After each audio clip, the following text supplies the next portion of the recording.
تو آپ کے اندر سے وہ ڈر نکلا. جب تک وہ میسج اندر نہیں پہنچے گا تو وہ ڈر نکلنا ہی نہیں. اور سب سے گہری وجہ کیا ہے؟ میں نے کہا کہ اللہ کا جو قرب ہے وہ نصیب کیوں نہیں ہو رہا، ہمیں کیوں نہیں سمجھ میں آ رہا ہے، وہ پردہ کیوں حائل ہے، وہ فاصلہ کیوں ہے. تو ایک گہری وجہ جو بنی وہ ڈر بنی. کیا بنی؟ یہ ڈر بنی. تو ہمیں ڈر کو سمجھنا ہے، اس سے بھاگنا نہیں ہے، اس کو سمجھ کر اس کو دور کرنا ہے، اس کے لیے کام کرنا ہے کہ یہ کس طرح سے پرماننٹلی ڈیلیٹ ہو سکے ہماری زندگی سے. کہیں یہ لالچ تو نہیں، یہ بھی فائنڈ آؤٹ کرنا ہے ہمیں. کچھ پانے کی چاہ تو نہیں، کیونکہ کئی بزرگان دین نے کہا ہے نا، ترک دنیا ترک عقبا ترک مولا ترک ترک. ترک دنیا ترک عقبا ترک مولا ترک ترک. ارے یعنی یوں بے آرزو جینے کی عادت کر کے دیکھ. سب تماشے کر چکا یہ تماشا کر کے دیکھ. یعنی یوں بے آرزو جینے کی عادت کر کے دیکھ. تو میرا کہنے کا مقصد، میرا بیان کرنے کا مقصد اتنا ہے کہ بس ہر ایک انسان کو اپنے معبود حقیقی کا قرب نصیب ہو جائے. اور وہ کیسے ہو جائے؟ جس کی وہ کیوں نہیں ہو رہا ہے، تو اس کے بیچ میں جو رکاوٹیں ہیں، ایک عاشق صادق، ایک سالک جو منزل طے کر رہا ہے، اس کے بیچ میں جو رکاوٹیں آ سکتی ہے یا جو آ رہی ہیں، بس وہ کس طرح سے دور ہو سکے، بس وہ ہمیں سمجھ لینا ہے. بس یہ بیان کرنے کا مقصد صرف اتنا ہی ہے، اور کچھ ہے ہی نہیں. ہمیں کسی کو ٹارگٹ نہیں کرنا ہے، ہم کسی کے خلاف بیان نہیں کریں، کسی سے اختلاف نہیں ہمارا. بس وہ قرب کیسے نصیب ہو جائے، جو پردہ ہمارے ذہن پر، ہماری سمجھ پر حائل ہے، وہ کیسے اٹھ جائے.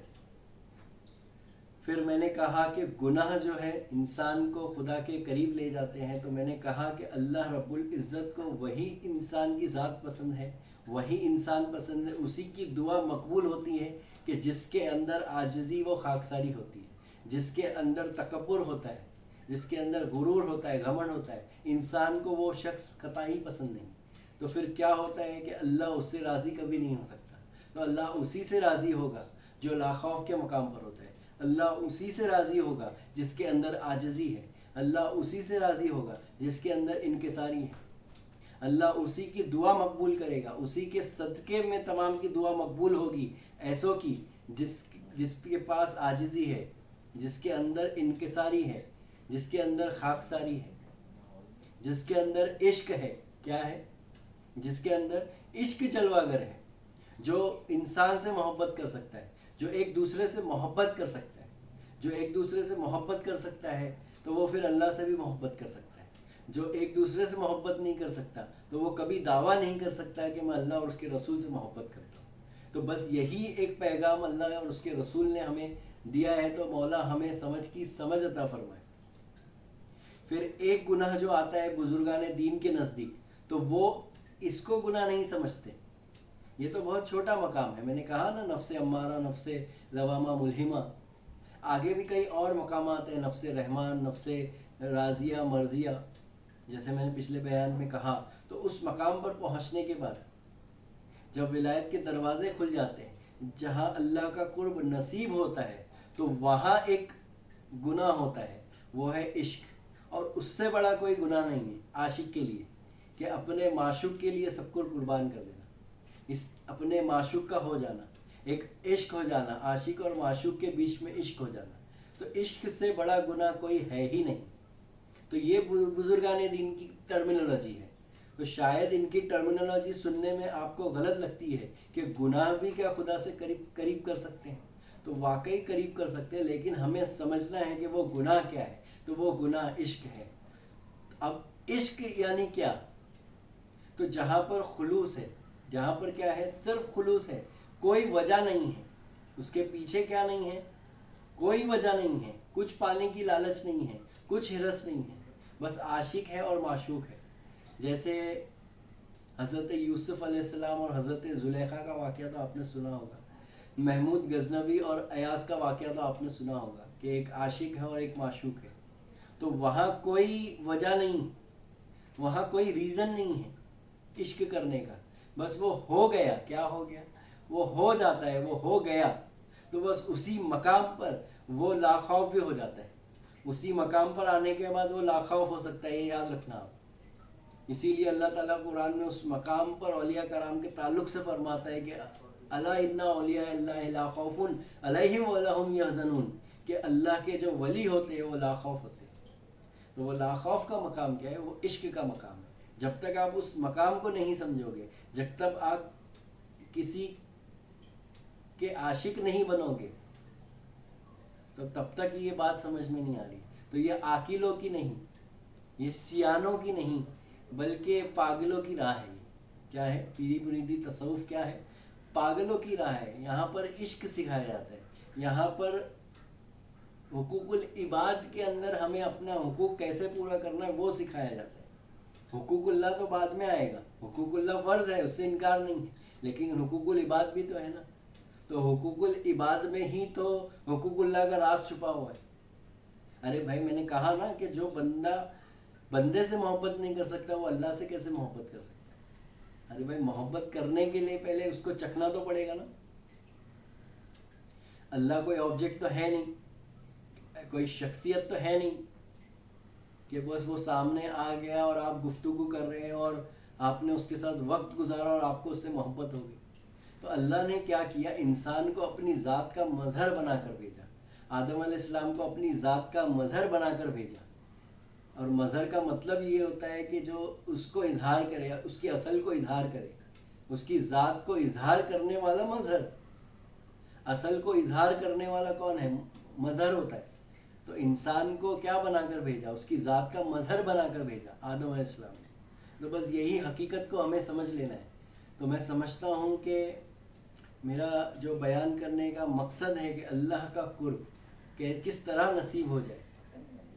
تو مولا ہم تمام کو صاحب سمجھ بنائے اور اپنے پیر کامل کی صحبت نصیب فرمائے اور سچا عاشق بنائے. وآخر دعوانا الحمدللہ رب العالمین.